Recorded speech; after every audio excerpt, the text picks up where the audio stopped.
अरनेबा अपने सब कते पसिन करै छी, जकरा पपीता सेहो कहल जाइत अछि, पपाया सेहो कहल जाइत अछि। ओ तौल घटाबैमे बहुत प्रभावकारी फल होइत अछि आ अहूसँ बेसी एकर बिया हमरा अहाँके स्वास्थ्यक लेल बहुत काज करैत अछि, मुदा ओ बियाके हमसब सीधे फेंक दै छी। ओ बियामे कहल जाइत छै कि जे अत्यधिक मात्रामे vitamin, zinc, phosphorus, calcium, magnesium, fibre आ एंटीऑक्सीडेंट होइत अछि, जे शरीरके कतेको समस्याके बचाबऽमे सहयोगी होइत अछि।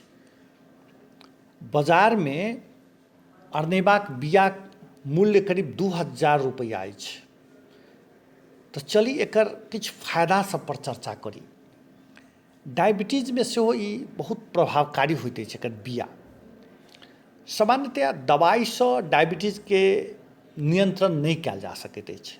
लाइफ स्टाइल और खान पीनमे बदलावसँ मात्र एकरा नियंत्रण कयल जा सकैत अछि। अरनेबाक बियामे एंटीऑक्सीडेंट आ फ्लोवोनाइड होइत अछि, जे डायबिटीजके नियंत्रण करऽमे सहयोगी होइत अछि। डायबिटीजक रोगी सब अरनेबाक बियाके अपन डाइटमे शामिल कऽ सकैत छथि। कब्जियत, हाँ, अरनेबाक बिया पेटके लेल बहुत बढ़िआँ मानल जाइत अछि। कतेको अध्ययनमे मानल जाइत अछि अरनेबाक बियामे प्रोटियोलिटिक एंजाइम होइत अछि, जे आंतमे रहऽवला बैक्टीरियाके मारैत अछि। एहिसँ पेटमे सब समस्या समाधान होइत अछि, पेटके स्वस्थ रखैत अछि आ कब्जियतक समस्याके एहिसँ राहत होइत अछि।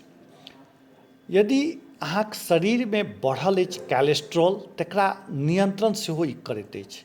हाँ, अरनेबाक बिया सेवन करऽवलाके ओलेक एसिडसँ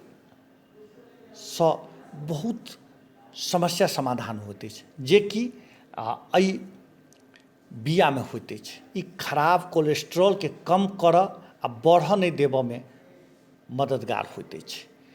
किडनीक रोगीके लेल सेहो बहुत बढ़िआँ मानल जाइत अछि अरनेबाक बिया। बिया किडनीमे रहल टॉक्सिन्सके साफ करैत अछि, जाहिसँ किडनीमे सूजन नहि होइत अछि आ इन्फेक्शन सेहो नहि होइत अछि।